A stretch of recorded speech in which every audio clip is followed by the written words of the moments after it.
Assalamualaikum class 6. Today we learn chapter number 1, the evolution of computers. Now open your book and open page number 3.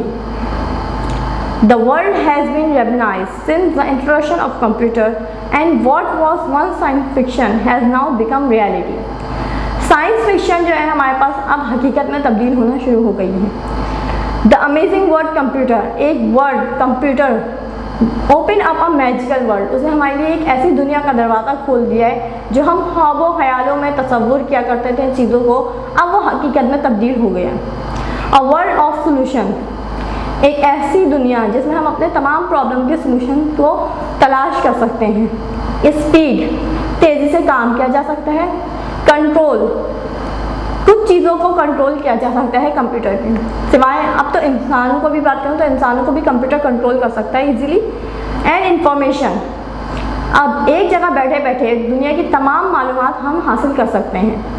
And communication, आपस में आमने सामने बैठ के जो हम बात करते हैं वो हम दूर बैठे हुए इंसान से इजीली बात कर सकते हैं, कम्युनिकेट कर सकते हैं, वीडियो कॉल के ज़रिए भी, ऑडियो कॉल के ज़रिए भी। पहले ऑडियो कॉल होती थी, अब वीडियो कॉल के ज़रिए भी हम उसको कम्युनिकेट कर सकते हैं। Data processing helps us think about problem and solve them. Data processing जो है वो हमें मदद करता है अपनी प्रॉब्लम को सॉल्व करने में। A data processing system help us process data faster. A computer is an automatic electronic data processing system. Computer जो है हमारे पास एक ऑटोमेटिक यानी खुद से चलने वाली मशीन, इलेक्ट्रॉनिक यानी इलेक्ट्रिसिटी से चलती है, एंड डाटा प्रोसेसिंग सिस्टम, और जो है उसके अंदर डाटा प्रोसेसिंग सिस्टम के जरिए हम अपना तमाम काम मुकम्मल कर सकते हैं। Computers are found in many areas of our life. Computer हम अपनी ज़िंदगी में कई जगहों पे देखते हैं। They are used among other things, इसको कंप्यूटर को हम कई मुख्तलिफ तरीक़ों से कई चीज़ों के साथ इस्तेमाल किया जा सकता है। फॉर स्टोरिंग इंफॉर्मेशन, यानी इंफॉर्मेशन को जमा करने के काम भी आता है ये। कंट्रोलिंग ट्रैफिक, ट्रैफिक को कंट्रोल करने के लिए काम आता है। किस तरह, हम जब ट्रैफिक सिग्नल्स पे खड़े हुए होते हैं तो सबसे पहले रेड लाइट ऑन होती है, उसके बाद ग्रीन लाइट ऑन होती है, और उसके बाद येलो लाइट ऑन होती है। ये तीन जब लाइट्स खुद ब खुद चेंज होती है तो हमें लग रहा होता है ये खुद ब खुद जो है चेंज हो रही है, लेकिन ऐसा नहीं होता। कंप्यूटर के ज़रिए बाकायदा इनको ऑपरेट किया जाता है, कुछ टाइमर लगा दिया जाता है इसके ऊपर कुछ वक्त के लिए कि कितने सेकंड से बाद के वो लाइट चेंज होंगी। एंड इंटरटेनमेंट, और इंटरटेनमेंट के लिए हम इनको इस्तेमाल करते हैं। कैसे, हम म्यूज़िक सुन सकते हैं, मूवीज़ देख सकते हैं इसके ऊपर। ऐसे बहुत सारे काम हैं जो हम इंटरटेनमेंट के लिए इस्तेमाल कर सकते हैं। आप लोग गेम्स भी खेलते हैं, वो भी इंटरटेनमेंट का हिस्सा होता है। अब आ जाते हैं हम अपने नेक्स्ट टॉपिक पे, how computer process data. Computer जो है वो किस तरह हमारे डाटा को प्रोसेस करता है, हम इसकी लाइफ साइकिल के ज़रिए हम इसको समझेंगे। पहले एक छोटा सा पैराग्राफ है, उसको रीड कर लेते हैं। A computer receive input in the form of raw data. Computer हमें क्या करता है, कंप्यूटर रिसीव करता है हमसे इनपुट रॉ डाटा में। रॉ डाटा क्या होता है, एक ऐसा मटेरियल जो नामुकम्मल हो। मुकम्मल मटेरियल हम नहीं देते कंप्यूटर को, हाँ हमेशा इनकम्प्लीट वर्क उसको देते हैं। इससे एग्जाम्पल आप ऐसे ले सकते हैं रॉ मटेरियल की, कि जब हम घर बनाते हैं, घर तामीर किया जाता है तो उसके लिए कुछ चीज़ों की ज़रूरत होती है, जैसे ईंट, बजरी, सीमेंट और बहुत मुख्तलिफ चीज़ों की ज़रूरत होती है। जो हम चीज़ें प्रोवाइड कर रहे होते हैं घर बनाने के लिए, उसमें अगर हम देखा जाए तो तमाम चीज़ें नामुकम्मल हैं एक दूसरे के बगैर।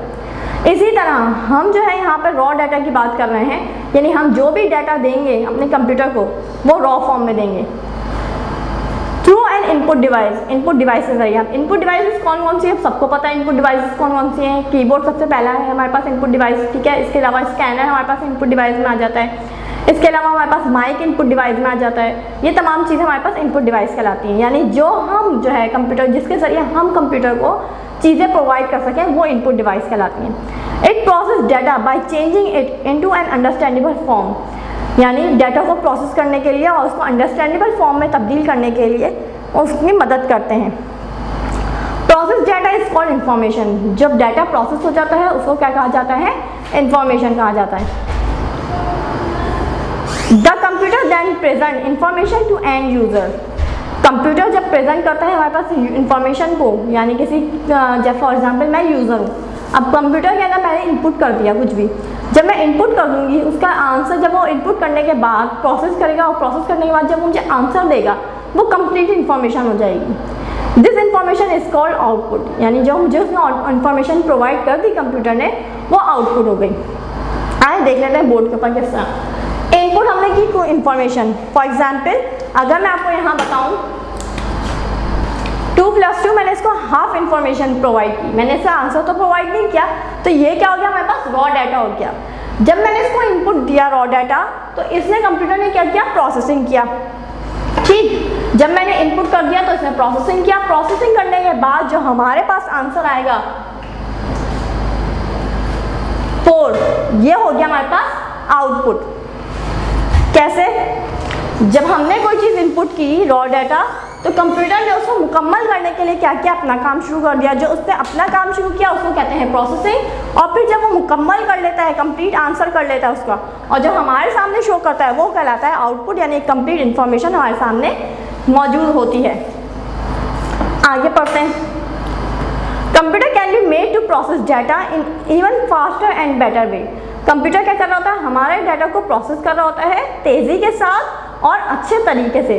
The present day computer own their processing power and stand to their ancestors. इसने क्या कहा, यहाँ पे इन्होंने कहा कि प्रेजेंट करता है कंप्यूटर अपनी ऑन प्रोसेसिंग पावर, यानी अब कंप्यूटर, पहले कंप्यूटर के अंदर चीज़ें लगानी पड़ती थी, साथ में एक्स्ट्रा एफर्ट करना पड़ता था कंप्यूटर के साथ, लेकिन आज के कंप्यूटर के साथ हमें कोई एक्स्ट्रा एफर्ट नहीं करना पड़ता, वो तमाम चीज़ें अपनी खुद यूज़ कर रहा होता है। यानी उसके अंदर प्रोसेसर आपके लिए और जो है और बाकी बहुत सारी चीज़ें ऐसी लगाई जाती हैं ताकि वो अपना लोड उठा सके। कोई भी इंसान उसकी मदद नहीं करता, सिर्फ उसके अंदर ऐसी चीज़ें प्रोवाइड कर दी जाती हैं कंप्यूटर के अंदर ताकि वो तमाम काम अपना खुद और ईजिली और बेटर वे में कर सके।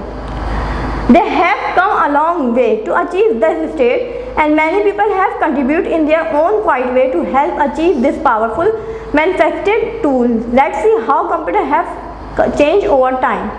यहाँ इन्होंने बताया कि किस तरह जो है कंप्यूटर ने अचीव किए ये स्टेट, यानी जो हम अब देख रहे हैं, इस दौर में जो हम कंप्यूटर को देख रहे हैं, इस स्टेट में जो हम देख रहे हैं, कंप्यूटर किस तरह यहाँ तक पहुँचा है। इसके पीछे ऐसे बहुत सारे लोगों का हाथ है जिन्होंने मेहनत की और कंप्यूटर को हमारे लिए इतना आसान कर दिया।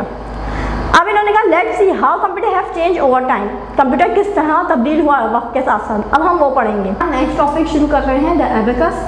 एबेकस सबसे पहला कैलकुलेटर है जिसमें एडिशन एंड सब्ट्रैक्शन सिखाया जाता है। अगर गौर किया जाए तो सबसे पहले जब छोटी छोटी क्लासेस में बच्चे पढ़ते हैं, यानी फॉर एग्जांपल जूनियर 1, जूनियर 2 में, सीनियर में, तो सबसे पहले उनको यूज़ जो काउंटिंग सिखाई जाती है या ऐड एंड सब्ट्रैक्शन सिखाया जाता है वो इस एबेकस को यूज़ करते हुए सिखाया जाता है, क्योंकि एक तो ये बहुत अट्रैक्टिव दिखता है और इसको यूज़ करने में भी बहुत मज़ा आता है। तो इसके अंदर जो है ज़्यादातर जो है वो बीट्स एंड डॉट्स का इस्तेमाल किया जाता है, यानी मूवमेंट के लिए बीट्स को मूव करने के लिए डॉट्स का इस्तेमाल किया जाता है कि हम अप एंड डाउन इसको मूव कर सकें। अब रीड कर लेते हैं एबेकस का paragraph. The abacus is the earliest calculator. सबसे पहला कैलकुलेटर क्या था हमारे पास, एबेकस था।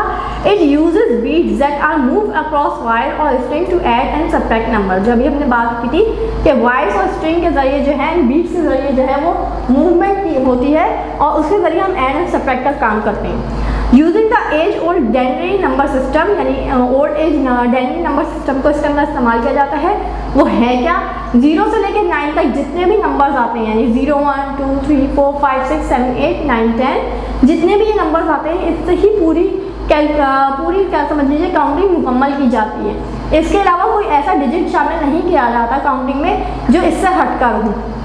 It has help to achieve accuracy in calculation करने के लिए हमें मदद देते हैं ये नंबर्स। अब हम आ जाते हैं नेक्स्ट हेडिंग पे। सबसे पहले हेडिंग होगी हमारे पास एबेकस। अब हमारे पास नेक्स्ट हेडिंग है नेपियर्स बोन्स। नेपियर्स बोन्स ये नाम ही जो है जॉन नेपियर्स के नाम पे रखा गया है।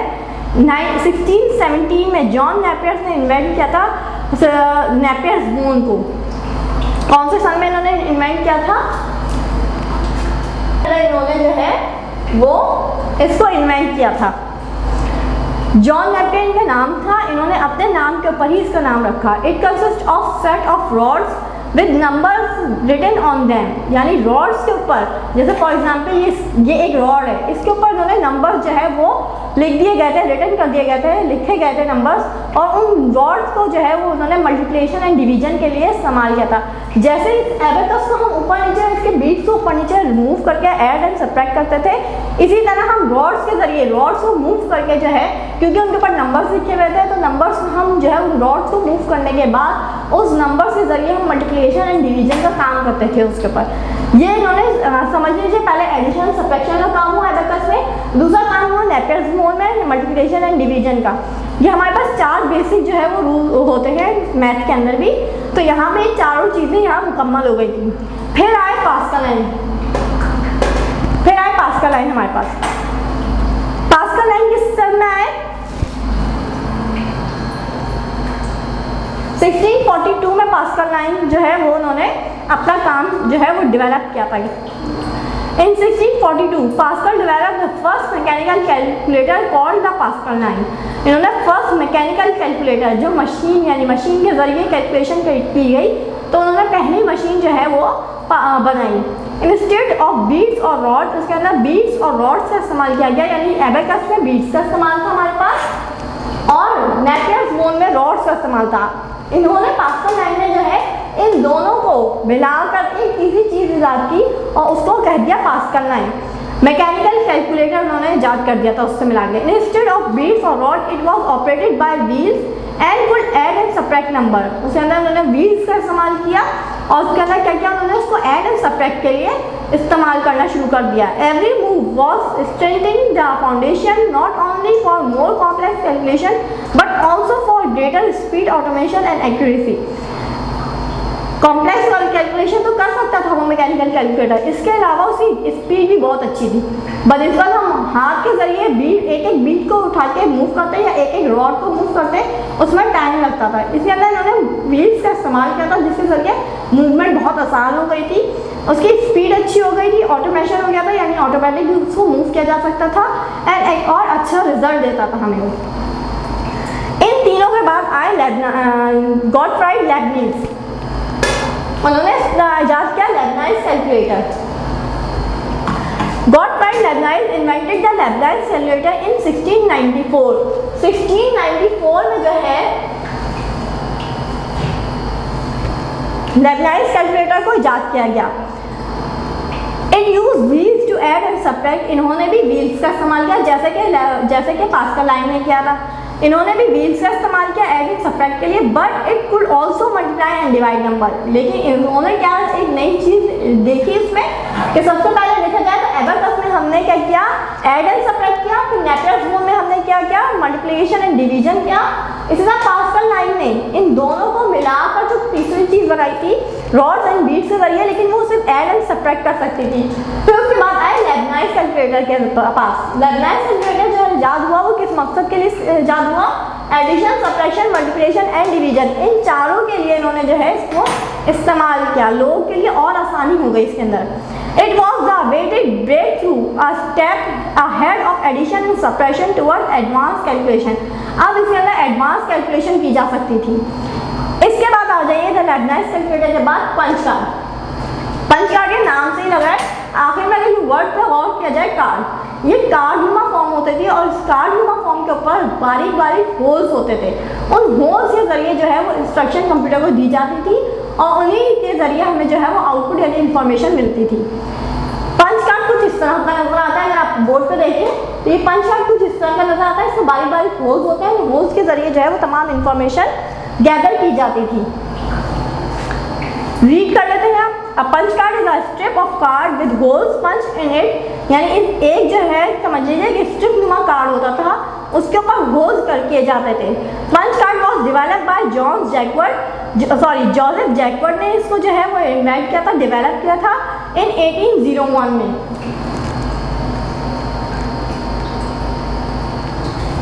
अगर हम इनके सन के ऊपर गौर करें, नेपियर्स ने 1617 में किया था, उसे कुछ अर्से के बाद ही 1642 में, ज़्यादा लंबा अर्सा नहीं गुजरा था तो पास्कल लाइन ने नई चीज़ इन्वेंट कर ली थी।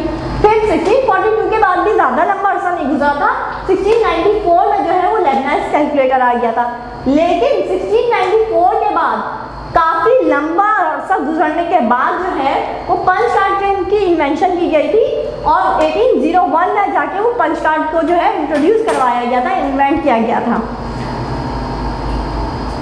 Joseph Jacquard in 1801 to control a weaving loom. Later punch card were used to program or giving instruction to computer. Computer को इंस्ट्रक्शन देने के लिए पंच कार्ड का इस्तेमाल किया गया। Punch card technology was used in supermarket for automation data entry in the form of chemobell tags until barcode completely took over. The barcode method is now being gradually replaced with a newer technology in the form of RFID tags, which are currently being used mainly for preventing shoplifting. As RFID tags are expensive than printing barcode, their use is mostly limited to expensive items. अब इन्होंने कहा punch card technology ज़्यादातर supermarket में use होती है। आप लोग supermarket जाते हैं, मॉल जाते हैं, ग्रॉसरी शॉपिंग करते हैं, वहाँ से जाके आजकल देखा जाए सबने देखा होगा कि किस तरह ग्रॉसरी की शॉपिंग की जाती है मॉल्स में जाके। जब हम मॉल्स में जाके कोई चीज़ भी परचेज करते हैं तो सबसे पहले जब हम काउंटर के ऊपर आगे बिल बनवाते हैं तो वो क्या करते हैं, RFID टैग्स लगे हुए होते हैं उनके ऊपर, ठीक है ना। पहले बारकोड थे, बारकोड को इस तरह के होते हैं, ये आपकी बुक है।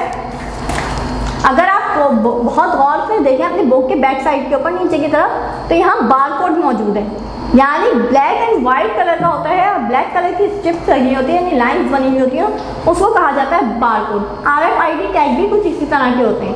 पहले बारकोड इंट्रोड्यूस करवाया गया, बारकोड के जरिए उन्होंने क्या किया, सुपरमार्केट के जितने भी आइटम्स हैं उनको कैलकुलेट कर लेते थे इजी कि किसने कितनी क्वांटिटी में क्या चीज़ परचेज की है।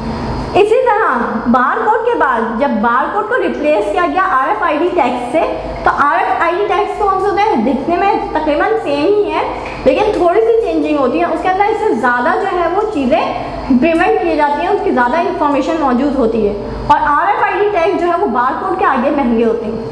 यहाँ आ जाइए पेज नंबर 4 के ऊपर। पेज नंबर 4 के ऊपर है पंच कार्ड के बाद हम यहाँ पढ़ रहे हैं पेज नंबर 4 के ऊपर चार्ल्स बेबेज। चार्ल्स बेबेज जो है, यहाँ मैं नाम लिख दिया है चार्ल्स बेबेज, अगर इसको समझ में नहीं आया तो यहाँ से भी रीड कर सकता है। चार्ल्स बेबेज कौन है, father of modern digital computer है। इन्होंने सबसे पहले मॉडर्न डिजिटल कंप्यूटर इन्वेंट किया, यानी एक ऐसा कंप्यूटर जो मुकम्मल हो और ऐसा कंप्यूटर जिसके अंदर वो तमाम फीचर्स मौजूद हो जो हम यूज़ करना चाहते हैं, जो हमें ईजी वे में हम उसको इस्तेमाल कर सकें, यानी उन्होंने उसको मॉडर्न डिजिटल कंप्यूटर कहा गया। अब तक जो हमने चीज़ें पढ़ी वो तमाम चीज़ें जो है वो कंप्यूटर का हिस्सा तो थी लेकिन उसके अंदर मुकम्मल कोई चीज़ नहीं थी, यानी तमाम चीज़ें कैलकुलेशन बेस्ड थी, यानी कैलकुलेटर बेस्ड थी। इसके अलावा अब जो मॉडर्न डिजिटल कंप्यूटर की बात कर रहे हैं, अब जो है ये कैलकुलेटर जो है वो कंप्यूटर की फॉर्म में तब्दील हो गया था। Charles Babbage is called the father of modern digital computer कहलाते थे ये। इन 19वीं सेंचुरी यानी 19वीं सदी में हमने पंच कार्ड पढ़ा था 1801 में, यानी 18वीं सदी के बाद 19वीं सदी में यानी पूरी एक सदी का फ़र्क आया। तो इन्होंने 19वीं सदी में जो है इन्होंने 2 मशीन डिज़ाइन की जिसका नाम है डिफरेंस इंजन और एनालिटिकल इंजन। इन्होंने 2 मशीन ईजाद की। द एनालिटिकल इंजन, अब हम एनालिटिकल इंजन की बात करेंगे इस वाले की। एनालिटिकल इंजन क्या करता है, analytical engine could be perform the analytical engine could be program users only had to give instruction to the machine the first time they perform are calculation. Analytical engine पहली दफ़ा perform कर रहा था और उसको इंस्ट्रक्शन दे दी गई थी machine को कि किस तरह क्या चीज़ परफॉर्म करनी है, जबकि Babbage use punch card to give instruction to the analytical engine. Charles Babbage ने क्या यूज़ किया, पंच कार्ड को यूज़ किया था किसको, कंप्यूटर को इंस्ट्रक्शन देने के लिए। He use the sequence and arrangement of holes as a code of instruction. Babbage ने क्या किया, उस पंच कार्ड के ऊपर सीक्वेंस ऑफ होल्स अरेंज किए ताकि कंप्यूटर को इजीली इंस्ट्रक्शन दी जा सकें। Lady Ada Lovelace wrote these instruction. अब लिखने वाला उसने तो बता दिया कि ऐसे ऐसे लिखना है, चार्ल्स बेबेज ने बता दिया कि ऐसे ऐसे काम होगा। करने वाली उस पंच कार्ड के ऊपर लिखने वाली जो थी वो थी lady Ada Lovelace wrote these instruction. उन्होंने वो तमाम इंस्ट्रक्शन लिखी पंच कार्ड के ऊपर। She is called the first programmer, इसलिए उनको फर्स्ट प्रोग्रामर कहा जाता था। अब यहाँ मैं आपको क्लियर करती चलूँ कि प्रोग्रामर होते कौन हैं। कंप्यूटर है, कंप्यूटर के अंदर एक प्रोग्राम होता है और प्रोग्राम को बनाने वाला प्रोग्रामर कहलाता है। ये बात यहाँ पे बहुत पहले भी मैं आपको क्लियर कर चुकी हूँ, एक दफ़ा दोबारा भी करती जाऊँ कि प्रोग्रामर जो है जो प्रोग्राम लिखते हैं, जो रिटन में लिखते हैं प्रोग्राम, उसको प्रोग्रामर कहा जाता है। The concept of a set of instruction to be followed in sequence has emerged, then it has been evolving towards perfection. यानी इसको और परफेक्शन की ज़रूरत थी। इन्होंने मॉडर्न डिजिटल कंप्यूटर का आगाज़ तो कर दिया था, लेकिन जाहिर सी बात है अब भी उसके अंदर बहुत सारी कमियां मौजूद थी जिसको पूरा होने की ज़रूरत थी। तो इन्होंने क्या कहा, अभी इसके अंदर परफेक्शन की टुवर्ड्स परफेक्शन, यानी अगर आगे अभी इसको परफेक्शन की ज़रूरत है। यानी अभी उन्होंने ये नहीं कहा कि मुकम्मल मॉडर्न डिजिटल कंप्यूटर मैंने ईजाद कर दिया है, अब इसके बाद कोई कंप्यूटर नहीं आएगा, नहीं। इसके बाद अभी बहुत सारी जो है कंप्यूटर्स के अंदर चीज़ें जो है वो परफेक्शन की तरफ जाना बाकी थी। यहाँ पे 1890 में Human Hagman developed a machine. He used punch card to give instruction to it and it store data. इन्होंने क्या कहा, अब इन्होंने यहाँ पे नई चीज़ देखिए इन्वेंट की। चार्ल्स बेबेज ने जो है, पहले तो हमने वो तमाम चीज़ें पढ़ ली जो जो इन्वेंट हुई थी इसके अंदर, फिर चार्ल्स बेबेज ने वो तमाम चीज़ों का इस्तेमाल करते हुए उन्होंने मॉडर्न डिजिटल कंप्यूटर का आगाज़ किया था। फिर हैमिल्टन ने जो है वो पंच कार्ड के ज़रिए इसके अंदर क्या किया, डाटा स्टोर करने की कोशिश की, यानी डाटा स्टोर करना शुरू किया इन्होंने। The tabulating machine was use to store and count census data. तो ट्यूबलाइटिंग मशीन ने जो सबसे पहले जो यूज़ किया उसको सॉर्ट किया, यानी उसको कैटेगराइज किया एंड काउंट किया सेंसस डाटा को ट्यूबलाइटिंग मशीन ने, यानी अपने पास सेव भी किया उसको। अब ये सेंसस डाटा, सेंसस का वर्ड क्यों यूज है, सेंसस कहते हैं मरदमशुमारी को। This introduce the concept to storage device into the evolution of computer. ये एक एवोल्यूशन कंप्यूटर में एक नई, मतलब समझिए तमाम चीज़ों से हट के एक नई डिफरेंट चीज़ इन्होंने इंट्रोड्यूस करवाई थी कि इन्होंने कहा स्टोरेज डिवाइस के तौर पे इन्होंने ट्यूबलाइटिंग मशीन को इंट्रोड्यूस करवाया था। पेज नंबर 5 के ऊपर न्यू टॉपिक अपना स्टार्ट कर रहे हैं, द इलेक्ट्रॉनिक कंप्यूटर।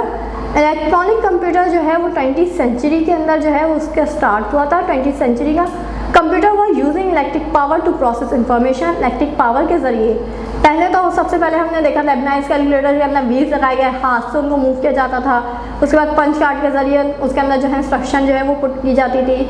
अब बाकायदा जो है इलेक्ट्रिसिटी के ज़रिए जो है कंप्यूटर्स ने अपना काम करना शुरू किया था। These computer develop more rapidly than early computing device, यानी उन कंप्यूटिंग डिवाइस से बहुत तेज़ी से अब कंप्यूटर काम करने लगा था। Computer have been classified into generation, हमने जो है वो जनरेशन के अंदर इनको कैटेगराइज कर दिया। Let's look at how each generation contribute to the development of the modern digital computer. अब हम यहाँ पे नीचे हम देखेंगे कि कहाँ कहाँ कौन कौन सी जनरेशन किस तरह जो है वो डेवलपमेंट के ज़रिए आगे पहुँची है और उसके अंदर क्या क्या चीज़ें यूज़ की गई हैं। फर्स्ट जनरेशन ऑफ कंप्यूटर हमारा स्टार्ट हुआ था 1942 से लेके 1955 तक। ये पूरा इसका ईयर है, ये जो है इस ईयर के अंदर जो है फर्स्ट जनरेशन ऑफ कंप्यूटर की बात की जाएगी। The computer of the first generation use vacuum tubes. इन्होंने क्या किया था, यूज़ की थी वैक्यूम ट्यूब्स। वैक्यूम ट्यूब्स कैसे नज़र आती हैं, कुछ इस तरह की आपको वैक्यूम ट्यूब नज़र आएगी। पेज नंबर 5 के ऊपर जो है आप पेज नंबर 6 के ऊपर जो है आप इसकी डायग्राम बाकायदा अपनी बुक में भी देख सकते हैं। वैक्यूम ट्यूब का इस्तेमाल किया गया था सबसे पहले। Vacuum tube consist of glass, bulb and a wire. Vacuum tube जो है वो बनाई गई थी पूरी एक ग्लास बल्ब के साथ, उसके अंदर जो है वायर्स का इस्तेमाल किया था। द वायर कैरी डाटा, इसके अंदर जो वायर्स बारीक बारीक जो वायर्स का इस्तेमाल किया गया वो डाटा को कैरी कर कर लेके जाते थे in the form of electric signal, electric signals की फॉर्म में। नेक्स्ट पेज पे आइए, पेज नंबर 6 के ऊपर। ENIAC यानी electronic numerical integrator and calculator. ENIC का जो है इजाद किया गया कि फर्स्ट कंप्यूटर को जो फर्स्ट जनरेशन में कंप्यूटर डेवलप किया वैक्यूम ट्यूब लगाकर, तो उसको इन्होंने ENIAC का नाम दे दिया। वो द फर्स्ट जनरेशन कंप्यूटर, उसको फर्स्ट जनरेशन कंप्यूटर भी कहा जाता है। It contain nearly 19,000 vacuum tubes. ये आप लोगों ने देखी वैक्यूम ट्यूब्स, ये वैक्यूम ट्यूब्स 19,000 उसके अंदर इस्तेमाल की गई। एक या दो की बात नहीं की जा रही है, यहाँ पे 19,000 की बात की जा रही है कि एक कंप्यूटर के अंदर 19,000 वैक्यूम ट्यूब्स का इस्तेमाल किया गया। एंड वेट अबाउट 27 टन, उसका जो वज़न था वो 27 टन वज़न था। जैसे जहाज़ों का वज़न टनों में होता है ना, इसी तरह इसका भी कंप्यूटर का वज़न 27 टन था। Some other computers of this generation were EDVAC and EDSAC. First generation computer were very large. बहुत बड़ा कंप्यूटर था ये। जब पहली जनरेशन में जो कंप्यूटर बनाया गया, यानी मॉडर्न डिजिटल कंप्यूटर की बात की, कंप्लीट कंप्यूटर का जो नक्शा कहते हैं ना, जो हमारे जहनों में और हमने देखा हुआ है कंप्यूटर, इस तरह का कंप्यूटर फर्स्ट टाइम बनाया गया। उसके अंदर 30,000 वैक्यूम ट्यूब्स का इस्तेमाल किया गया। उसका वजन 27 टन था, यानी हम उसको खुद से मूव नहीं कर सकते थे। वो एक कमरे के बराबर का, जो हम छोटे कमरे की बात नहीं कर रहे हैं, बड़े कमरे की बात कर रहे हैं, एक कमरे के बराबर का वो कंप्यूटर था जिसको हम मूव नहीं कर सकते थे। वो जहाँ जिस जगह बनाया गया उसको वहीं पे प्लेस किया गया, वहीं पे आन के यूज़ किया जाता था। मेड मैनी मिस्टेक, और इसके अलावा बहुत ज़्यादा मिस्टेक भी करता था। Produce a lot of heat, बहुत ज़्यादा हीट प्रोड्यूस। जब भी हम कोई इलेक्ट्रॉनिक अप्लायंसेस यूज़ करते हैं, चाहे वो छोटे से छोटा मोबाइल हो, चाहे आपके घर का कोई जो है वो फ्रिज हो या कोई और अप्लायंस हो, तो वो हीट ज़रूर प्रोड्यूस करता है। हद तक कि आप जो टेलीविज़न देखते हैं या LCDs का यूज़ करते हैं, अगर आप चला रहे हो तो कुछ देर के बाद आप अगर उसको हाथ लगा के टच करेंगे तो बाकायदा वो हीटअप होगा, यानी गर्म महसूस होगा आपको। तो इसलिए आप सोचें कि वो एक इतना बड़ा कंप्यूटर जो एक पूरे कमरे के बराबर है, तो वो कितनी ज़्यादा हीट प्रोड्यूस करता होगा। एंड वो डिफ़िकल्ट टू मूव, उसको बहुत मुश्किल था उसको एक जगह से दूसरी जगह मूव करना। From one place to another, यानी एक जगह से दूसरी जगह उसको पहुंचाना। फर्स्ट जनरेशन की तो बात हो गई, फर्स्ट जनरेशन में वैक्यूम ट्यूब्स का इस्तेमाल हुआ। अब आ जाइए हम आज बात करते हैं अब सेकेंड जनरेशन ऑफ कंप्यूटर की। सेकेंड जनरेशन ऑफ कंप्यूटर जो है वो स्टार्ट हुई थी 1956 में, यानी 1942 से लेकर 1955 का जो ईयर था वो फर्स्ट जनरेशन कंप्लीट हो गया था। इसके अंदर और कोई चेंजेस नहीं हुई थी। फिर 1956 से लेकर 1964 तक जो है हमारे पास सेकेंड जनरेशन स्टार्ट हुई। अब सेकेंड जनरेशन में, फर्स्ट जनरेशन में वैक्यूम ट्यूब इस्तेमाल हुई थी। अब सेकेंड जनरेशन में क्या चीज़ इस्तेमाल हुई है, आए वो देखते हैं। Second generation computer use transistor. Second generation of computer ने इस्तेमाल किए थे ट्रांजिस्टर। छोटे से बड़े, छोटे बड़े हर साइज के ट्रांजिस्टर उसके अंदर इस्तेमाल किए गए थे। ट्रांजिस्टर यहाँ बना हुआ है आपकी बुक में, पेज नंबर 6 के ऊपर भी ट्रांजिस्टर मौजूद है। Second generation computer use transistor. Transistor can carry much more electric current. Transistor बहुत ज़्यादा इलेक्ट्रिक करंट जो है वो लेता था चलने के लिए। Then a vacuum tube. Vacuum tube के आगे वो और ज़्यादा इलेक्ट्रिसिटी लेता था। This computer were faster and smaller.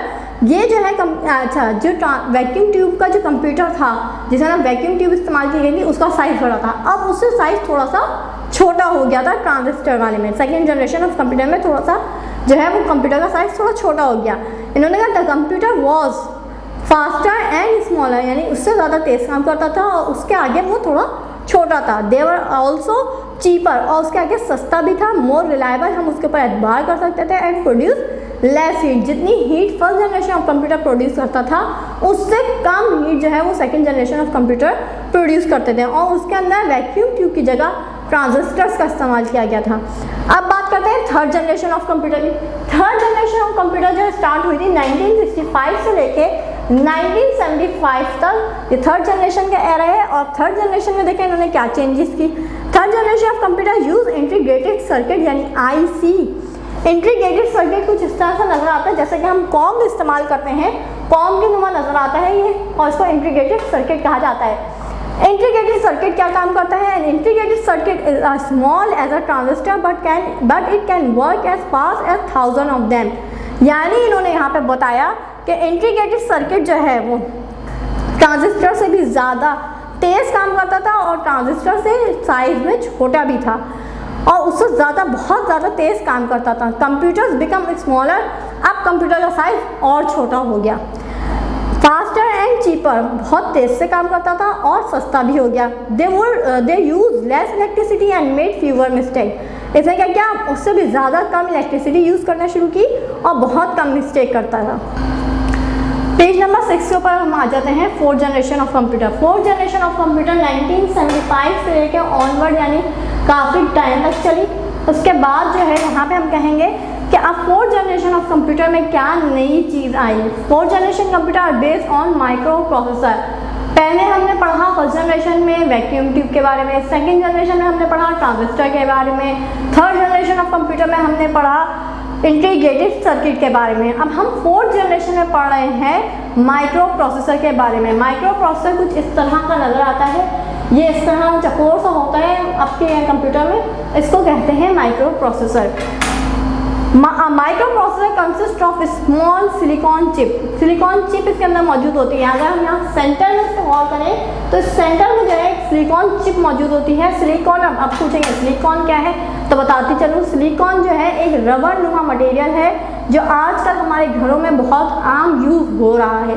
एक ऐसा मटेरियल जिसको काफ़ी हीट प्रोवाइड करने के बाद ही वो जाके पिघलता है। 100 डिग्री सेंटीग्रेड के ऊपर वो नहीं पिघलता है, उसके लिए उसको हाई टेम्परेचर चाहिए होता है पिघलने के लिए। इसलिए जो है वो रबर नुमा मटेरियल जो है वो हर जगह इस्तेमाल किया जाता है ताकि वो ज़्यादा टाइम तक, लंबे अरसे तक चल सके। आप घर में स्पैचुला इस्तेमाल करते हैं, मोल्ड्स इस्तेमाल करते हैं केक बनाने के लिए। इसके अलावा आजकल स्पून आ रहे हैं, मैट्स आ रहे हैं उसके बने हुए, तो आप घर में इजीली उसको यूज़ कर रहे हैं सिलिकॉन मटेरियल को। सिलिकॉन चिप इसके ऊपर मौजूद होती है on which 1000 of circuit are place on printed, और इसके अलावा उसके ऊपर प्रिंटेड होते हैं 1000 of circuit. The computer use today are based on microprocessor. आजकल जो कंप्यूटर हम यूज़ कर रहे हैं उसके अंदर माइक्रो प्रोसेसर का इस्तेमाल किया जा रहा है। They are smaller, portable, reliable and cheaper. बहुत छोटे होते हैं, बहुत ईजिली कैरी किए जा सकते हैं एक जगह से दूसरी जगह। रिलायबल होते हैं, हम ट्रस्ट कर सकते हैं कि काफ़ी टाइम तक ये चलेंगे। एंड चीपर, सस्ते भी बहुत होते हैं। They use less electricity and produce less heat. ये बहुत कम इलेक्ट्रिसिटी यूज़ करते हैं और हीट भी बहुत कम प्रोड्यूस करते हैं। The microprocessor revolutionise electronic gadgetry and today smart devices are found in every household. हर घर में अंदर माइक्रो प्रोसेसर जो है इलेक्ट्रॉनिक गैजेटरी के नाम से इस्तेमाल किया जा रहा है। जैसे स्मार्ट डिवाइसेस, जैसे आपके मोबाइल है, इस तरह की स्मार्ट डिवाइसेस हमारे घर में इस्तेमाल है, उनके अंदर माइक्रो प्रोसेसर का यूज़ होता है। Smart devices use microcontroller and are called dedicated computer. हर कंप्यूटर में, कंप्यूटर से रिलेटेड जो भी चीज़ देख लें, आजकल अगर हम देखें तो हमारे घर में कोई ऐसा अप्लायंस नहीं जिसके अंदर कंप्यूटर का अमल दखल नहीं हो। कोई किसी ना किसी चीज़ के अंदर हमारे यहाँ कंप्यूटर का यूज़ हो रहा है। जैसा अगर आप अपने मोबाइल की बात करें, आपका जो एक छोटा सा स्मार्टफोन है उसके अंदर वो कंप्यूटर के तमाम फीचर्स मौजूद हैं। यानी एक स्मॉल कंप्यूटर आप कह सकते हैं, एक ऐसा पोर्टेबल कंप्यूटर जो आप जिस जगह जाएं, जिस जगह बैठें, आप उस जगह बैठ के उसको ईजिली इस्तेमाल कर सकते हैं। ये तो आपकी बात हो गई 4th जनरेशन ऑफ कंप्यूटर की। अब आ जाइए पेज नंबर 7 के ऊपर। पेज नंबर 7 के ऊपर है 5th जनरेशन ऑफ कंप्यूटर। ये 5th जनरेशन ऑफ कंप्यूटर शुरू हो रही है ऑनवर्ड्स, यानी चलती गई है 4th जनरेशन ऑफ कंप्यूटर। उसके बाद जो है 5th जनरेशन ऑफ कंप्यूटर चलना स्टार्ट हुई और अब तक जो है यानी द फ्यूचर तक, यानी आगे आने वाले सालों में और आने वाली सदियों में भी इसका 5th जनरेशन ऑफ कंप्यूटर का हिस्सा रहेंगे। 5th generation computer using artificial intelligence and still undergoing development. मुस्तकिल डेवलपमेंट के जरिए जो है वो आगे बढ़ता जा रहा है। अगर देखें आज जो हमारे पास स्मार्टफोन है वो एक कंप्यूटर है पूरा, ठीक है। इसके अलावा उसके अंदर तब्दीली होती जा रही है, रोज़ नए मॉडल निकल आते हैं, नई कंपनियां नए लॉन्च कर रही हैं अपने मोबाइल तमाम। बल्कि एक मोबाइल से बेहतर ही दूसरा मोबाइल आता है मार्केट में। जब आप देखें, जब भी कोई नया मोबाइल खरीदने जाएंगे आप, या नई जो है उसका क्या कहते हैं वर्जन खरीदने जाएंगे, तो उसके अंदर कोई ना कोई नई तब्दीली होती है और पहले से वो बेहतर ही होता है। With the help of intelligence software जरिए उसको और बेहतर बनाया जा रहा है। 5th generation computer can B use for processing and accepting instruction giving through voice message. पहले तो हम सिर्फ टाइपिंग करके पंच आर्ट के जरिए हम उसको लिख के दिया करते थे। अब बाकायदा हम अपनी आवाज़ के जरिए भी, वॉइस मैसेज के जरिए भी उसको इंस्ट्रक्शन रिकॉर्ड करवा सकते हैं। Processing and understanding statement entered by user in normal conversational language use in everyday life. बल्कि स्टेटमेंट हम क्या है कि हम नॉर्मल कन्वर्सेशन स्टेटमेंट भी दे सकते हैं। वो अपने जो है वो ज़बान में तब्दील कर लेता है उसको, जो हम रोज़मर्रा इस्तेमाल कर रहे होते हैं उस ज़बान में हम उसको इंस्ट्रक्शन दे सकते हैं। Recognizing object in image and weather forecasting, images को रिकग्नाइज कर लेता है और इसके अलावा वेदर फॉरकास्टिंग की भी अपडेट हमें वक्त से देता रहता है। यानी एक दफ़ा हमने प्रोसेसर बना, एक दफ़ा हमने जो है प्रोग्राम डेवलप कर लिया इसका, और उसके बाद जो है वो उसको अपडेट करता रहता है उसके अंदर। यहाँ तो हमारे पास टाइम का टॉपिक खत्म हो गया 5th जनरेशन ऑफ कंप्यूटर का। अब हम अपना न्यू टॉपिक शुरू कर रहे हैं। आज हमारा जो न्यू टॉपिक है वो है टाइप्स ऑफ कंप्यूटिंग डिवाइसेस। अब टाइप्स ऑफ कंप्यूटिंग डिवाइसेस की हम बात करेंगे कि कौन कौन सी ऐसी डिवाइसेस हैं जो कंप्यूटर से रिलेट करती हैं, उसके बारे में बात कर रहे हैं। तो यहाँ पे सिर्फ पहली जो टाइप है वो है एनालॉग डिवाइस, और दूसरी जो टाइप है वो है हमारे पास digital device. Analogue device example जो आपका अगर आप अपना बोर्ड पे देखें तो यहाँ आपको बनी हुई नजर आएगी क्लॉक, और ये जो क्लॉक हमारे अक्सर घरों में यूज हो रही होती है, मोस्टली घरों में ज़्यादातर यूज होती है, ऑफिस में भी यूज होती है। इसको कहते हैं हम एनालॉग वॉच, ठीक। और ये वाली जो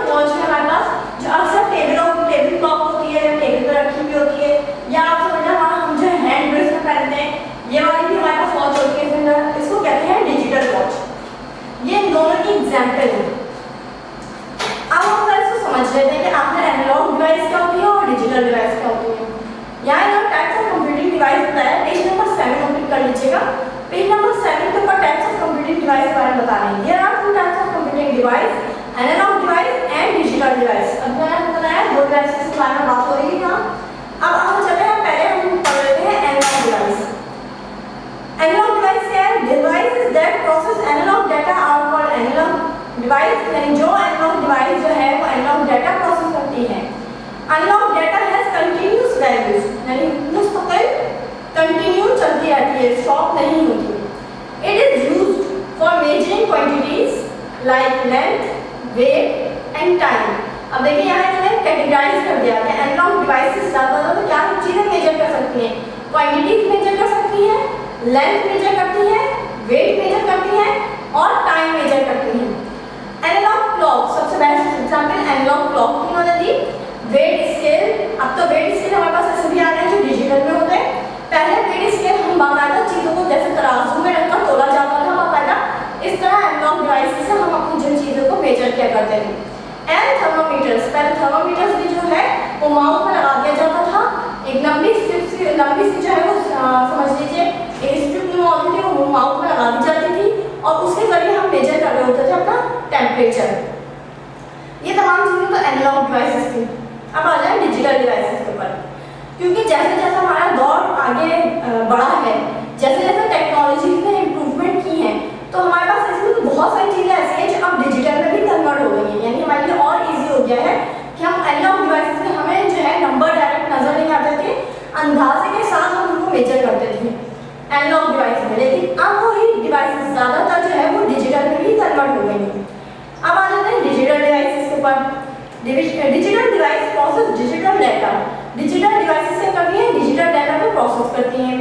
digital data is discrete, digital data क्या होता है? डिस्क्रीट होता है।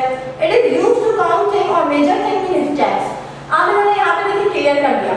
एनालॉग में हमने ये नहीं पढ़ा था कि हर चीज़ को जो है वो स्टेप बाय स्टेप किया जाता है, लेकिन यहाँ पर डिजिटल डिवाइस में हर चीज़ को मेजर करने के लिए कुछ स्टेप्स होते हैं।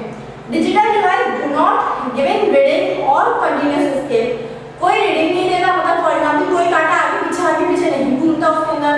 इसका कंटिन्यूअस स्केल यानी मुस्तकिल एक कंटिन्यूअस स्केल नहीं देता, यानी एक स्केल है हमारे पास, अगर मैं इसको रीड आउट करना शुरू करूँ तो मुझे खुद रीड करना पड़ेगा, तो ये मैं करूँगी एनालॉग से। लेकिन अगर यही स्केल फॉर एग्जांपल मेरे पास एक छोटी सी डिवाइस है और मैं अगर उसको एक लाइन ड्रॉ करने के बाद अगर मैं उसको उसके ऊपर ड्रॉ करने के लिए वैसे ही इस्तेमाल करूँ तो उसके ऊपर नंबर्स लिखे में आने शुरू हो जाते हैं, यानी वो कहलाता है हमारे पास डिजिटल स्केल। अब यहाँ मैंने बेस्ट एग्जाम्पल ली है डिजिटल क्लॉक। जैसे आपने मेरे सब देखा, ये देखिए डिजिटल क्लॉक बनेंगे, ठीक है। डिजिटल क्लॉक की मैंने एग्जाम्पल ली, ट्रैफिक लाइट की मैंने एग्जाम्पल दी, जैसे हमने पिछले चैप्टर उसमें टॉपिक में भी डिजिटल की ट्रैफिक लाइट्स के बारे में पढ़ा था। कैलकुलेटर्स की बेस्ट एग्जाम्पल है एंड डिजिटल थर्मोमीटर। अब मैंने आपको बताया अब थर्मोमीटर ऐसे आ गए जो हमारे माथे के ऊपर बहुत पतली सी एक स्ट्रिप लगा दी जाती है, बिल्कुल इतनी थिन होती है, उसके ऊपर नंबर्स जो है वो शो होने शुरू हो जाते हैं। डिजिटल डिवाइसेस, ये सब क्या है? डिजिटल डिवाइसेस है। मोस्ट कंप्यूटर और ऑल्सो डिजिटल डिवाइसेस, कंप्यूटर्स भी ज़्यादातर डिजिटल डिवाइसेस का हिस्सा रहे हैं। अब आ जाते हैं हम अपने नेक्स्ट टॉपिक के ऊपर। पेज नंबर 8 के ऊपर हम अपना नया टॉपिक स्टार्ट कर रहे हैं। Computer according to their size के लिहाज से हम कंप्यूटर को कैटेगराइज कर रहे हैं। Computer can be classified according to their size, their different sizes allow them to be used by different number of people for a variety of application. Different application use करने के लिए different number of people जो है वो different size के जो है computer का इस्तेमाल करते हैं। The range of different type of computer available in enumerates, each type is briefly describe लो। इसकी जो टाइप्स है उन्होंने वो नीचे की तरफ डिस्क्राइब कर दी हैं ब्रीफली। सबसे पहली टाइप हम देख लेते हैं कौन सी है। सबसे पहली टाइप है सुपर कंप्यूटर, सेकेंड टाइप है मेन फ्रेम कंप्यूटर, थर्ड है मिनी कंप्यूटर और फोर्थ है माइक्रो कंप्यूटर। ये 4 टाइप यहाँ इन्होंने डिस्क्राइब की हैं। सबसे पहले हम जो है वो कर लेते हैं सुपर कंप्यूटर को। Supercomputer are the most complex computer, they use many advance design technique and very high computing capacity and speed. Supercomputer एक तो बहुत कॉम्प्लेक्स कंप्यूटर है, इसके अलावा उसकी हाई कैपेसिटी है और इसके अलावा उसकी हाई स्पीड है। They required special air condition room, इनके लिए एक अलग स्पेशल एयर कंडीशन रूम तैयार किए जाते हैं। The supercomputer use at the British meteorological office complete over 1 lakh calculation in order to produce a weather forecast for the following 24 hours। 24 घंटे की जो है वो मालूमात रख सकता है ये कंप्यूटर वेदर फोरकास्ट की। Supercomputer users are people who need to process complex data. Example are automotive engineers who stimulate car crashing into the wall and aeroplane designer who stimulate air flowing over an aeroplane wings. Aeroplane wings की इन्होंने यहाँ पे बात की। ऐसे engineer जो easily इस computer को समझ सकते हैं और यूज़ कर सकते हैं, उसका सही इस्तेमाल कर सकते हैं, वो ऐसे इंजीनियर होते हैं। जैसे फॉर एग्जांपल इन्होंने एक एग्जांपल यहाँ पे दे दी है, एयर फ्लो जो है ना, यानी एयरप्लेन की जो विंग्स होते हैं वो कितना एयर फ्लो बर्दाश्त कर सकते हैं हवा में जाके, इस तरीके से उनको डिज़ाइन किया जाता है।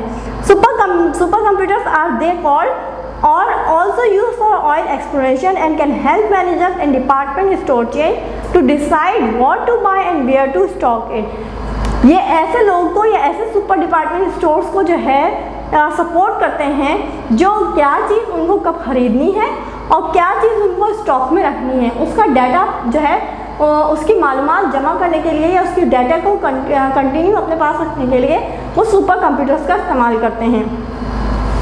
नेक्स्ट हेडिंग आ जाइए the main frame computer. Main frame computer जो है एक ऐसे कंप्यूटर्स हैं, लार्ज एंड एक्सपेंसिव कंप्यूटर्स हैं, यानी ये बहुत बड़े होते हैं साइज में और महंगे भी होते हैं। दे हैव पावरफुल प्रोसेसर, इनके पास पावरफुल प्रोसेसर होता है एंड वेरी लार्ज मेमोरीज, और इनके अंदर बहुत गुंजाइश होती है कि बहुत सारी चीज़ों का डाटा अपने अंदर सेव कर सकें। They are use in large banks, बड़े बड़े बैंक्स के अंदर इस्तेमाल होते हैं, एयरलाइंस में इस्तेमाल होते हैं एंड यूनिवर्सिटीज़ के अंदर इस्तेमाल किए जाते हैं। 100 of user can work at a main frame at the same time, यानी एक वक्त में कई लोग इसके ऊपर काम कर सकते हैं। नेक्स्ट हेडिंग है हमारे पास the mini computer. Mini computers are smaller and cheaper than mainframe computer. Mini computer क्या है, स्मॉलर है यानी बहुत छोटे हैं और सस्ते भी हैं, किससे, मेन फ्रेम कंप्यूटर से। They have less processing power, इनकी प्रोसेसिंग पावर बहुत कम है। जैसे कि आपने देखा था मेन फ्रेम में प्रोसेसिंग पावर बहुत अच्छी थी, लेकिन मिनी कंप्यूटर में प्रोसेसिंग पावर बहुत कम है। Minicomputers can process large amount of data and are used by medium और लार्ज साइज बिजनेसेस। ऐसे अमाउंट ऑफ डाटा को जो है वो मीडियम और लार्ज साइज बिजनेस में इस्तेमाल किया जाता है, जैसे college, banks, libraries. Fewer people can work on a mini computer, बहुत कम लोग जो है वो मिनी कंप्यूटर पे काम कर सकते हैं एक साथ। Nowadays minicomputers have been replaced with microcomputer with equivalent processing capacity. Minicomputer को रिप्लेस कर दिया गया यानी बदल दिया गया है किससे, माइक्रो कंप्यूटर से, यानी मिनी कंप्यूटर से अब बेहतर कंप्यूटर मौजूद है, वो है माइक्रो कंप्यूटर। यानी हमारे पास 4 टाइप ऑफ जो है कंप्यूटर की वो माइक्रो कंप्यूटर है। Micro computer smaller and cheaper then mini computers, ये उससे भी ज़्यादा छोटे और चीपर होते हैं मिनी कंप्यूटर से। They are use by small businesses, ये बहुत छोटे बिजनेस के लिए इस्तेमाल किए जाते हैं, जैसे स्कूल, घरों के इस्तेमाल होते हैं, in homes. They are use by single user, ये किसी एक के हाथ से ही यानी एक वक्त में से कोई एक बंदा ही इसको इस्तेमाल कर सकता है। And are called desktop computer, इनको डेस्कटॉप कंप्यूटर भी कहा जाता है। और पर्सनल कंप्यूटर यानी पीसी यानी पर्सनल कंप्यूटर भी कहा जाता है, यानी कोई एक बंदा एक वक्त में एक बंदा कोई इस्तेमाल कर रहा है, वो आपका माइक्रो कंप्यूटर कहलाएगा या डेस्कटॉप कंप्यूटर भी कहला सकता है और पर्सनल कंप्यूटर भी कहला सकता है। Micro computer come in different shapes and sizes, micro computer के डिफरेंट शेप्स हैं और डिफरेंट साइज हैं। अगर आप गौर करें तो आपने जो डेस्कटॉप यानी जो टेबल के ऊपर आप रख के कंप्यूटर, सीपीयू, कीबोर्ड वगैरह ये सब इस्तेमाल करते हैं, ये कंप्लीट एक डेस्कटॉप कहलाता है। इसके अलावा अब इस दौर में आप जो इस्तेमाल कर रहे हैं स्मार्टफोन या टैबलेट, ये भी जो है वो माइक्रो कंप्यूटर की ही फॉर्म है, ये भी कंप्यूटर्स ही हैं। यानी इनका साइज अब इतना छोटा हो गया है और इतना पोर्टेबल हो गया है कि आप कहीं पे भी किसी वक्त भी इनको ले जाकर यूज़ किया जा सकता है। यहाँ पे इन्होंने थोड़ा सा डिस्क्राइब किया है जिसको द लैपटॉप कंप्यूटर्स को हम सबसे पहले लैपटॉप कंप्यूटर्स को डिस्क्राइब करते हैं। Laptop computers are also called notebook and are smaller than desktop computer. ये डेस्कटॉप कंप्यूटर से लैपटॉप कंप्यूटर क्या होते हैं, छोटे होते हैं। They consist of a keyboard, monitor, processor and storage devices build into a single case, यानी एक छोटे से केस के अंदर ही जो है वो तमाम चीज़ें फिक्स होती हैं, जैसे कि कीबोर्ड भी, मॉनिटर भी, इसके अलावा प्रोसेसर भी, स्टोरेज डिवाइसेस भी, या तमाम चीज़ें इस एक छोटे से बॉक्स के अंदर तमाम चीज़ें बिल्टअप होती हैं। They are lighter and can be powerful by a battery, ये बहुत हल्के होते हैं वजन में क्योंकि ये बैटरी से चलते हैं। They are portable but more expensive than desktop computer, ये पोर्टेबल है, आप इसको किसी वक्त भी कहीं पे भी दुनिया में किसी भी जगह बैठ के इजीली यूज़ कर सकते हैं, लेकिन ये क्या है, डेस्कटॉप कंप्यूटर से थोड़े से महंगे होते हैं। नेक्स्ट इन्होंने यहाँ पे बताया है स्मार्टफोन एंड टैबलेट कंप्यूटर्स की बात। हमने पहले बात की लैपटॉप कंप्यूटर्स की, अब हम बात कर रहे हैं स्मार्टफोन एंड टैबलेट कंप्यूटर्स की। Tablet computers, smartphones and related mobile devices can now run at a variety of software application. आप जो आज छोटा सा पोर्टेबल सा जो छोटा सा स्मार्टफोन इस्तेमाल कर रहे हैं, उसके अंदर बेइंतहा सॉफ्टवेयर एप्लीकेशन मौजूद है जिसकी मदद से आप इसको इस्तेमाल कर सकते हैं। यानी ऐसा पोर्टेबल कंप्यूटर जो 24 आवर्स आपके हाथ में रहता है। These applications are used for instant communication, communication के काम आती है ये एप्लीकेशन, नेटवर्किंग के काम आती है, मैनी अदर यूटिलिटीज़, आप इससे बहुत ज़्यादा यूटिलिटीज़ चीज़ें भी परचेज एंड बाय सेल कर सकते हैं इसके अंदर। Smartphone and tablet computer are based on touch screen interface along with the gesture control. इनकी टच स्क्रीन मौजूद होती है और इनका गेस्चर कंट्रोल भी हम इजीली कर सकते हैं कि हमें स्क्रीन के ऊपर कौन कौन सा ऑप्शन चाहिए, कौन से नहीं, ये तमाम चीज़ें हम इसके अंदर कंट्रोल कर सकते हैं। नेक्स्ट पेज पे आइए, पेज नंबर 10 के ऊपर। पेज नंबर 10 के ऊपर जो हेडिंग है वो हमारी है एम्बेडेड कंप्यूटर की। एम्बेडेड कंप्यूटर कौन से होते हैं? ऐसे कंप्यूटर जो जिसके अंदर माइक्रो प्रोसेसर फिट किया हुआ होता है और ये किसी भी डिवाइस को कंट्रोल कर सकते हैं इजीली। माइक्रो कंट्रोलर और also embedded computers are tiny, ये बहुत छोटे होते हैं। Specialized microprocessor install in smart appliances and automobile.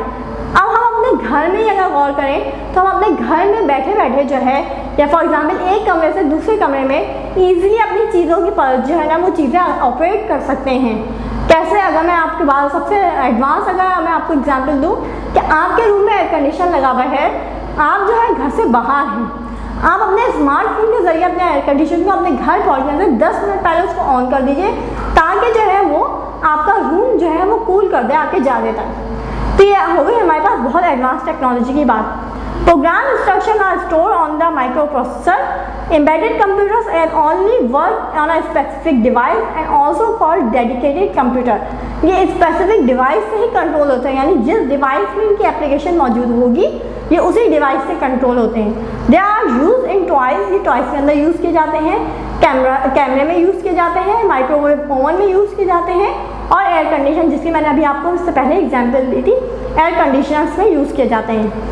इसके अलावा और भी इसकी बहुत सारी एग्जाम्पल हो सकती हैं। ये हो गया हमारा टॉपिक यहाँ कवर। आ जाइए पेज नंबर 10 के ऊपर। पेज नंबर 10 के ऊपर हम नेक्स्ट टॉपिक पे अपना नेक्स्ट टॉपिक कंटिन्यू कर रहे हैं अपना। Places where computer are use, यानी कंप्यूटर किन किन जगहों के ऊपर इस्तेमाल किए जाते हैं। Just above anywhere you go today, यानी अब आप जिस जगह भी जाते हैं you will find a computer in use, computer का इस्तेमाल होता हुआ देखते हैं। It use not too long ago that computer were very large, ये कोई बहुत पुरानी बात नहीं है कि कंप्यूटर बहुत बड़े हुआ करते थे। And most people could not afford two by it, बहुत सारे लोग जो है जब कंप्यूटर बनना स्टार्ट हुआ था, जो बन के डेवलप हुआ था, तो बहुत सारे पीपल्स को अफोर्ड नहीं कर सकते थे। ओवर द ईयर, कई सालों तक computer have not only become smaller, जब तक कि कंप्यूटर छोटा नहीं हो गया, बट ऑल्सो लेस एक्सपेंसिव, और सस्ता नहीं हो गया। Now many people can afford two by a personal computer, अब हर कोई बंदा जो है पर्सनल कंप्यूटर को अफोर्ड कर सकता है। Think about all the different places where you have seen a computer, अब उन जगहों के बारे में सोचिए जहाँ जहाँ आप जाते हैं और वहाँ कंप्यूटर यूज़ होता हुआ देखते हैं। यहाँ इन्होंने चंद नाम बताए हुए हैं। बैंक्स, जब आप बैंक्स कोई भी काम करने जाते हैं, पैसे जमा करवाने जाएँ, पैसे निकालने के लिए जाएँ, या फिर जो है कोई भी बिल जमा कराने के लिए जाएँ, तो तमाम काम किसके ऊपर होता है? बैंक्स में, कंप्यूटर के ऊपर हो रहा होता है। इसी ना बिजनेस में कोई चीज़ परचेज करनी हो, कोई चीज़ सेल करनी हो हमें, तो वो तमाम चीज़ें जो है उसका रिकॉर्ड जो है वो बिजनेस के ऊपर होता है। इसके अलावा बिजनेस में अगर फॉर एग्जांपल मशीनरीज इस्तेमाल होती हैं या कोई ऐसा बिजनेस करें जिसमें मशीन्स का इस्तेमाल है, वो भी कंप्यूटर ऑपरेट कर सकता है। फैक्ट्रीज में तो बहुत सारी मशीनें लगी हुई होती हैं, चाहे कपड़े की फैक्ट्री हो, चाहे आपके शूज़ की फैक्ट्री हो, चाहे किसी भी चीज़ की फैक्ट्री हो, उसमें जो मशीन्स ऑपरेट कर रही होती हैं वो क्या चीज़ कंप्यूटर के ज़रिए ऑपरेट कर रही होती है। तमाम काम जो है वो कंप्यूटर के ज़रिए हो रहा होता है फैक्ट्रीज में भी। इसके अलावा इंटरटेनमेंट कंपनीज़ में भी जैसे आप गाने सुनते हैं, ठीक है ना, इसके अलावा गेम्स खेलते हैं, ये तमाम वो इंटरटेनमेंट कंपनीज कहलाती हैं। तमाम चीज़ें किस पर डेवलप हो रही होती हैं? कंप्यूटर के ऊपर। कंप्यूटर के ऊपर तमाम चीज़ें इंटरटेनमेंट की यूज़ की जा रही होती हैं। Number 5, advertisement companies. आप लोग टीवी में एडवर्टाइजमेंट देखते हैं, वो तमाम एडवर्टाइजमेंट जो बनते हैं, रिकॉर्ड होते हैं, वो सब जो है वो कंप्यूटर के ज़रिए हो रहे होते हैं। इसके अलावा मेडिकल प्रोफेशनल, सर्जरीज हो रही होती हैं, ठीक है, इसके अलावा जो है बाईपास हो रहे होते हैं, यानी कोई ऐसा बड़ा ऑपरेशन हो रहा होता है, वो तमाम चीज़ें कंप्यूटर की हेल्प लेते हुए की जाती हैं। इसके बाद आ जाए नंबर 7 पे law enforcement agent companies. Law enforcement agencies जो हैं ये हमारे पास क्या करती हैं? क्रिमिनल्स को पकड़ने के लिए उनको ट्रैक डाउन करती हैं कि वो इस वक्त कब और कहाँ मौजूद हैं। ये हमारा हो गया चैप्टर कंप्लीट यहाँ पर, द एवोल्यूशन ऑफ कंप्यूटर। अब आ जाइए इनकी एक्सरसाइजेस के ऊपर, जो हम इनके एक्सरसाइजेस को मुकम्मल करेंगे।